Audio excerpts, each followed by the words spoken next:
Welcome students. आज हम discuss करेंगे चैप्टर थर्ड के कुछ इम्पोर्टेंट क्वेश्चन। पहला क्वेश्चन है आज के लिए, क्या दिया है? Name one metal and one non metal found in liquid state. हमें क्या बताना है?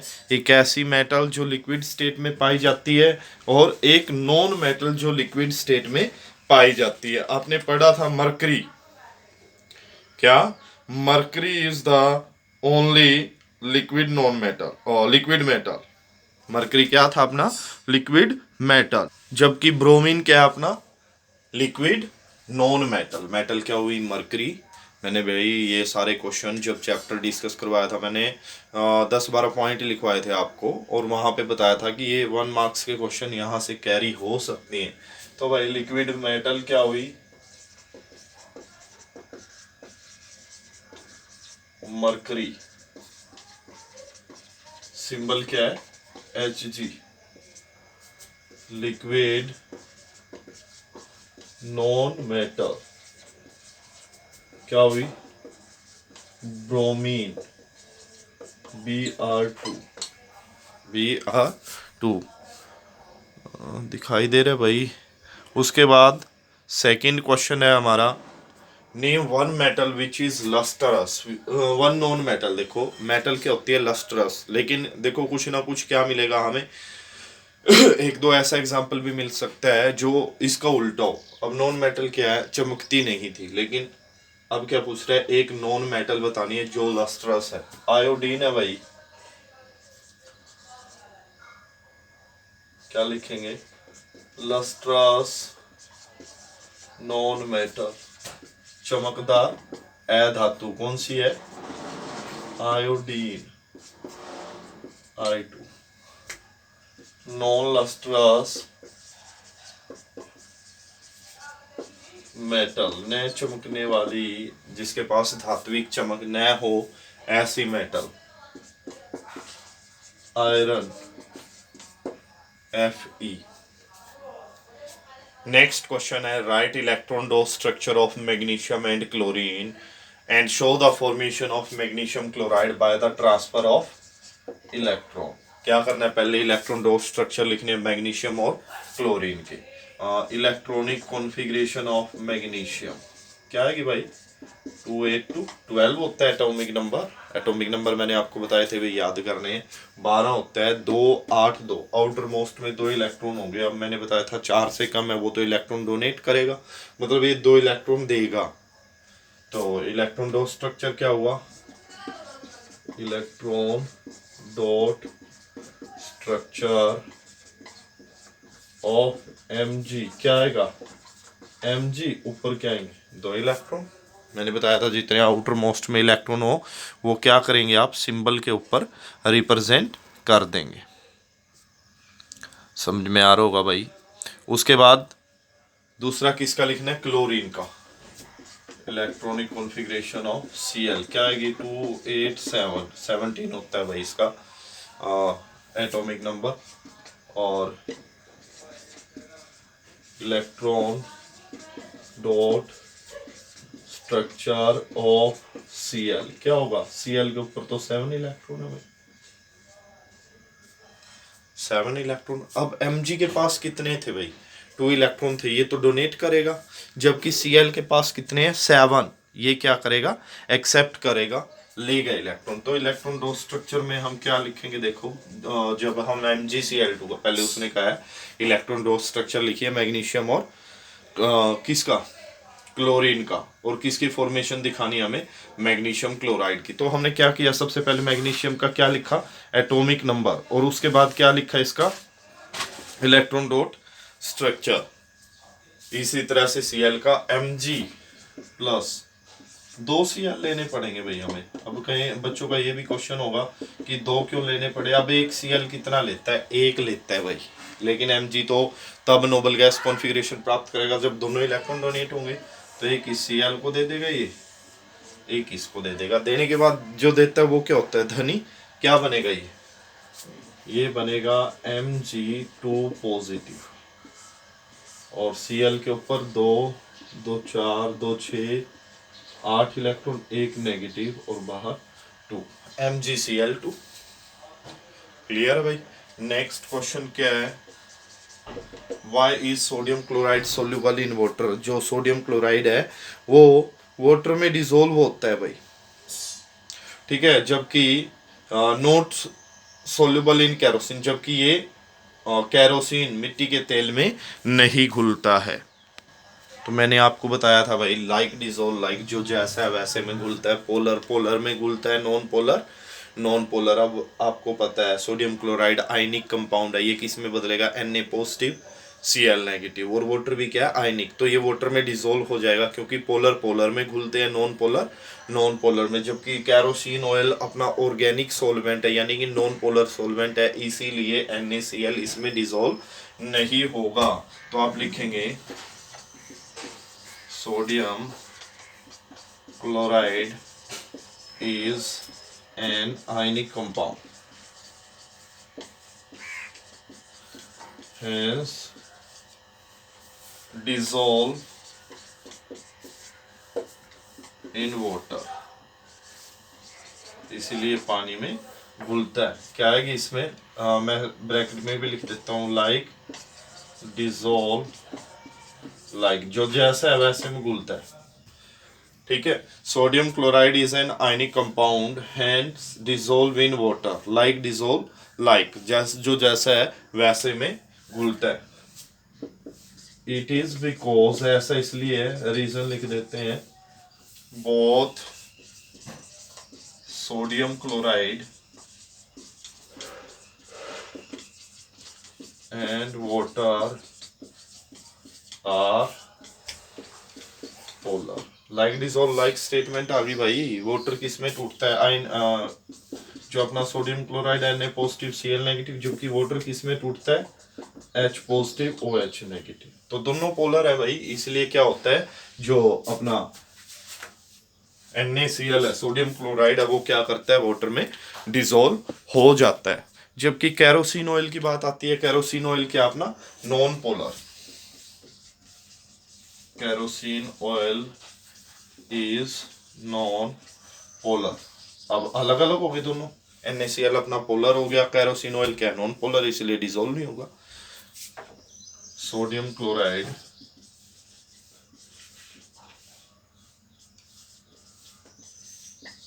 इज पोलर, दोबारा फिर लिख दिया, हैंस, क्योंकि दोनों अलग अलग नेचर के हो गए ना, एक पोलर और एक अपना non polar. Kerosene oil non polar होता है और ऑर्गेनिक सोलवेंट है भाई ये, hence sodium chloride is not soluble in kerosene oil, इसलिए ये इसमें घुलता नहीं है, क्योंकि एक पोलर हो गया है, एक नॉन पोलर हो गया है। भाई समझ में आया होगा, सोडियम क्लोराइड आयनिक कंपाउंड है और वाटर भी पोलर है, ये दोनों आपस में इसलिए घुलते हैं, ठीक है। जबकि कैरोसिन ऑयल क्या है, नॉन पोलर, सोडियम क्लोराइड क्या है, पोलर, इसलिए सोडियम क्लोराइड घुलता नहीं है कैरोसिन ऑयल में। नेक्स्ट क्वेश्चन है हमारा, क्या है क्वेश्चन में, नेक्स्ट में, give a reason to explain why do aluminium sheet not corrode easily. जो एल्यूमिनियम की सीट है वो आसानी से करोड नहीं होती, ऐसा क्यों है। एल्यूमिनियम की सीट है भाई, वो आसानी से करोड इसलिए नहीं होती क्योंकि जब उन्हें एक्सपोज किया जाता है एयर में, उनके सरफेस पे एल्यूमिनियम ऑक्साइड की लेयर इकट्ठी हो जाती है, कवर हो जाती है। वो लेयर क्या करती है, प्रोटेक्ट करती है एल्यूमिनियम सरफेस को। Aluminium sheet not corrode easily, aluminium seat not corrode easily because when exposed to air form a protective layer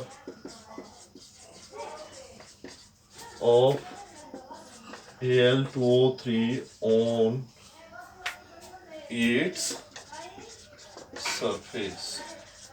क्या भाई, aluminium seat do not crore easily, आसानी से खराब नहीं होती हैं, बिकॉज क्योंकि व्हेन एक्सपोज टू एयर, जब एयर के कांटेक्ट में आते हैं, फॉर्म ए प्रोटेक्टिव लेयर, ये प्रोटेक्टिव लेयर बनाते हैं ऑफ Al2O3 की ऑन इट्स सरफेस, इसके सरफेस पे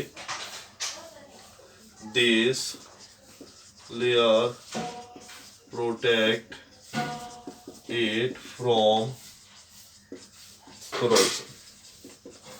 ये Al2O3 की जो लेयर बनी है यही इसको प्रोटेक्ट करती है। नेक्स्ट है why is copper vessel covered with A green coating in rainy season. जो अपना कॉपर वेसल है वो कवर हो जाते हैं किसके साथ, ग्रीन कोटिंग। किसकी होती है ग्रीन कोटिंग, ये भाई होती है CuCO3 और CuOH ट्वाइस की। When copper vessel are in contact with moist air, नमी वाली एयर। कहाँ से आई, अब रेनी सीजन है भाई, रेनी सीजन में नमी तो होगी और एयर भी होगी, ठीक है। तो क्या होगा, when copper vessel are in contact with moist air, copper combine with the CO2 and water to give a compound CuOH twice or CuCO3,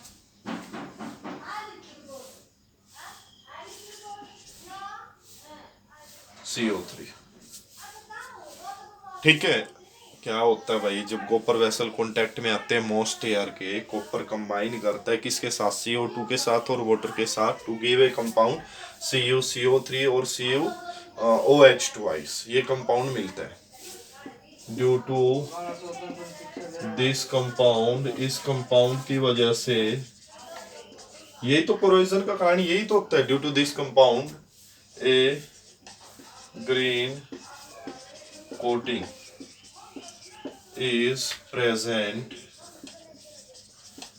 on copper के ऊपर ग्रीन कोटिंग इसी कंपाउंड की वजह से होती है, कोरोजन होता है भाई। नेक्स्ट क्वेश्चन है भाई, give reason for the following, इनके रीजन देने हैं भाई। क्या है reason, school bell are made up of metal, school की जो घंटियां होती हैं वो मेटल की बनी होती है। मेटल की क्यों बनी होती है, क्योंकि आपने एक प्रॉपर्टी पढ़ी है भाई कि मेटल सोनोरस होती है, when they are beaten they produce sound, जब उनको पीटा जाता है वो साउंड प्रोड्यूस करती हैं। School bells are made up of metal because metals are sonorous, metal क्या होती है sonorous, metal produce sound when beaten, जब पीटी जाती है क्या प्रोड्यूस करती है, साउंड प्रोड्यूस करती है। सेकेंड दिया, electric wire are made up of copper, क्यों बनाई जाती है कॉपर की, क्योंकि कॉपर क्या है, good conductor of electricity. Electric wire are made up of copper because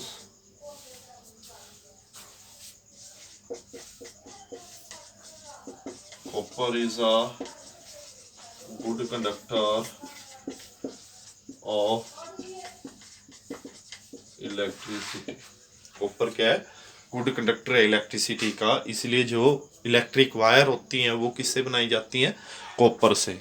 next question है, why is iron galvanised by zinc, iron को गैल्वेनाइज किया जाता है जिंक की सहायता से। Can it be galvanise with copper, क्या कॉपर के साथ इसकी गैल्वेनाइजेशन की जा सकती है, इफ नॉट, यदि नहीं, व्हाई, क्यों। तो भाई आयरन को क्यों गैल्वेनाइज किया जाता है जिंक के साथ, to protect it from rusting, iron को बचाने के लिए जंग लगने से। iron is galvanized to protect it from rusting. It is, yeah, iron is galvanized by zinc because zinc is more electropositive कह लो या रिएक्टिव कह लो भाई, इलेक्ट्रोपॉजिटिव, इलेक्ट्रोपॉजिटिव का मतलब इलेक्ट्रॉन देने वाला। इट इज बिकॉज, क्यों है भैया ऐसा जिंक के साथ क्यों गैल्वेनाइज किया जाता है? Iron is galvanise by zinc because zinc is more electropositive than iron. ठीक है, उसके बाद iron can not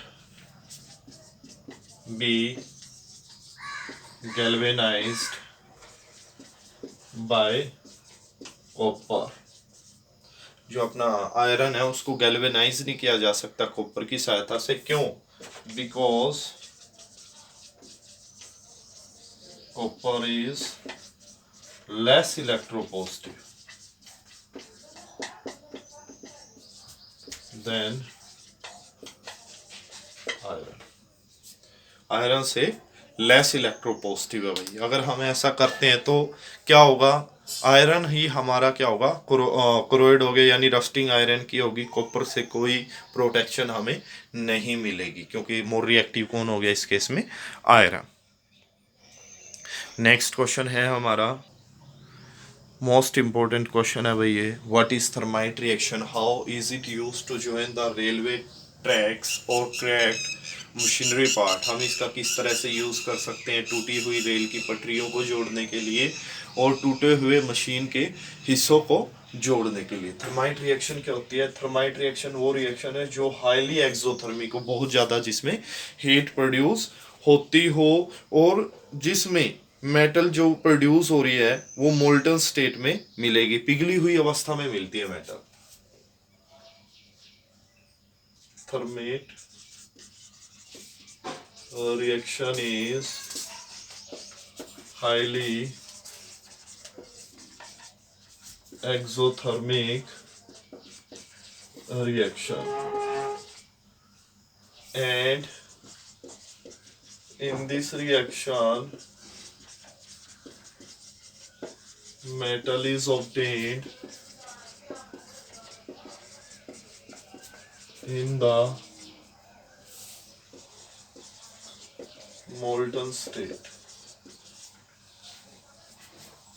thermite reaction क्या होती है? थर्मिट रिएक्शन वो है हाईली एक्सोथर्मिक, एक तो बहुत ज़्यादा हीट प्रोड्यूस होती है और हीट, इसी हीट की वजह से जो मेटल हमें मिलती है वो किस में मिलती है? मोल्टन स्टेट में, पिघली हुई अवस्था में। हम एक रिएक्शन करवाते हैं इसकी,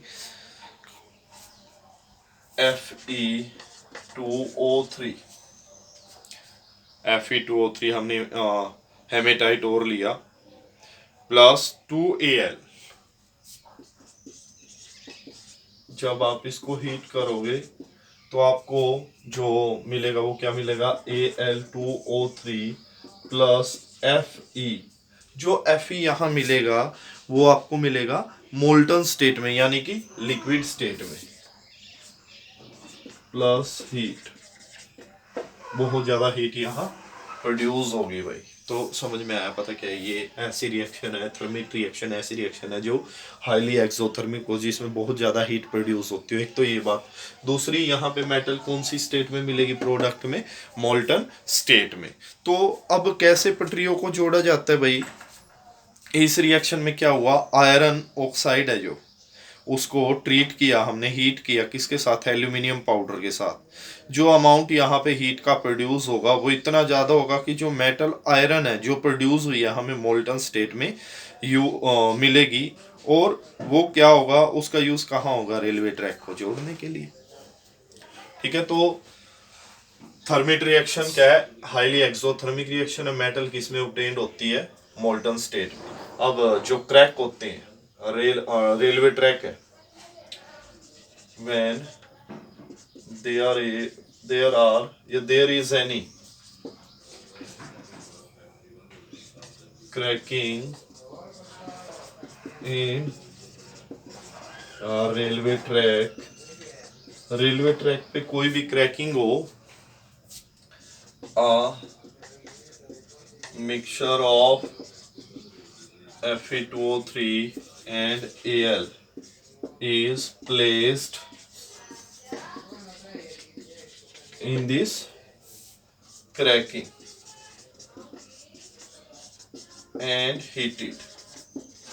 और क्या किया जाता पता क्या, जहाँ पे भी रेलवे ट्रैक है भाई वो टूटा हुआ है, वहां पे हमने मिक्सचर रखा है Fe2O3 का और Al को, उसको हीट किया।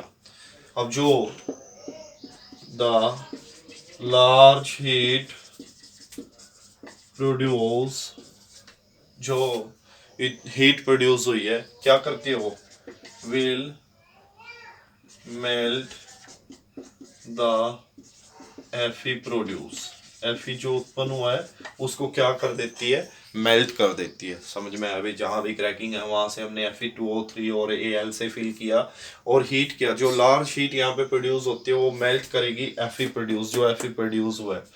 And in this way thermate reaction is used to join the